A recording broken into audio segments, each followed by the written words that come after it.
Ya, pemirsa, kembali Anda menyaksikan program Juru Bicara. Kita masih bersama dengan Bapak Usman Kansong, Dirjen IKP Kementerian Kominfo Republik Indonesia. Baik, Pak Dirjen, kita lanjutkan pembahasan pada malam hari ini. Di daerah Demak, Jawa Tengah dan juga Jambi, Pak Dirjen, ini terjadi bencana banjir. Dan sedangkan di sana memiliki ratusan tempat pemungutan suara di sejumlah desa, Pak Dirjen. Nah, ini bagaimana dari pemerintah untuk antisipasi kegiatan pemilu di beberapa lokasi yang terkena bencana banjir tersebut, Pak? Iya, iya Bawaslu, kemudian KPU, saya kira sudah menyiapkan mitigasinya, gitu ya. Mitigasinya misalnya untuk daerah yang terkena banjir, ya ada opsi ya ke tempat lain, ya opsi relokasi TPS, ya kemudian juga bisa juga ya kalau ada gangguan bisa pemilu susulan, ya jadi pemilu yang dilaksanakan misalnya katakanlah misalnya ini ya nunggu surut banjirnya, kemudian di situ lagi ya ada bisa juga ada pemilu susulan boleh kok ya begitu. Kemudian juga eh, ya beberapa TPS itu eh, apa namanya disiapkan dua opsi itu atau bisa juga ya kalau masih bisa ditoleransi ini kan sangat tergantung pada masyarakat ya. Memang sebaiknya sih tidak. Ya, sebaiknya tidak, apalagi kalau banjirnya terlalu tinggi ya. Pernah juga di pemilu lalu, pemilu sebelum-sebelumnya juga ada yang tetap mencoblos meski banjir, tapi banjirnya ya paling semata kaki begitu kan. Ini juga bisa ya kalau memang masih bisa ditoleransi ya. Jadi ya ada beberapa opsi. Ya, beberapa opsi yang pertama ya tetap dilakukan sejauh memang banjirnya masih bisa ditoleransi ya begitu.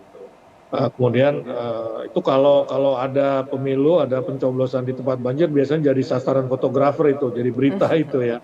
Nah yang kedua relokasi, yang ketiga susulan, ya susulan begitu. Nah yang penting juga kita pertimbangkan adalah pengangkutan logistiknya, begitu ya, surat suaranya, misalnya itu yang paling penting. Jangan sampai misalnya terendam banjir sehingga rusak dia. Ini yang paling penting kita jaga juga. Ya, ini apalagi kalau daerah-daerah tersebut belum mendapatkan distribusi surat suara ataupun kotak suara. Nah, jadi antisipasinya bukan cuma soal relokasi atau penundaan pemilu, relokasi TPS begitu ya, tetapi distribusi logistiknya. Saya kira KPU, Bawaslu ini sudah memitigasinya dan tentu ini akan melibatkan aparat kepolisian, ya TNI untuk mengawal logistik misalnya. Baik, terakhir Pak Dirjen, ini kita juga ingin dengarkan arahan mungkin jangan juga dari Pak Dirjen kepada pemilih, terutama pemilih muda pada saat pencoblosan nantinya di waktu yang singkat ini, agar mereka bisa memanfaatkan hak suaranya dengan baik untuk tidak golput Ya, begitu Pak. Silakan Pak Dirjen. ya, jadi pemilih muda ini terbesar, ya. Lebih dari separuh pemilih di pemilu 2024 ini adalah pemilih muda, bahkan banyak diantaranya yang merupakan pemilih pemula.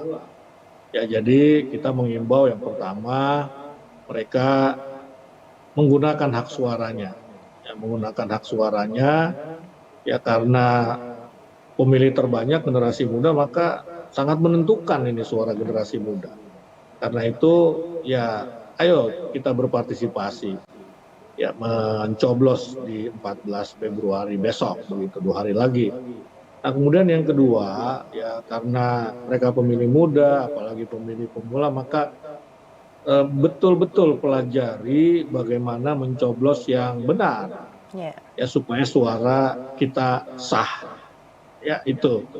Dan yang ketiga saya kira ini penting juga bagaimana kita tetap menjaga pemilu ini berlangsung damai, bahwa pemilu ini adalah sarana integrasi bangsa, sarana memperkokoh persatuan bangsa, ya sehingga ya pemilu ini bisa menghasilkan pemimpin yang sesuai dengan harapan kita bagi kemakmuran, kemajuan, perubahan ke arah positif Indonesia.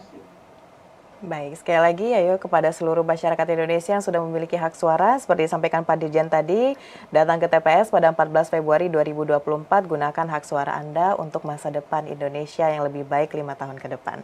Baik Pak Dirjen, terima kasih sudah memberikan informasi di juru bicara kali ini mengenai memilih untuk Indonesia. Selamat melanjutkan aktivitas Pak Dirjen, selamat malam. Baik pemirsa, itulah dialog kita pada program Juru Bicara bersama dengan Bapak Usman Kansong selaku Dirjen IKP Kementerian Kominfo Republik Indonesia. Terima kasih bagi Anda yang sudah menyaksikan, selamat malam dan sampai jumpa.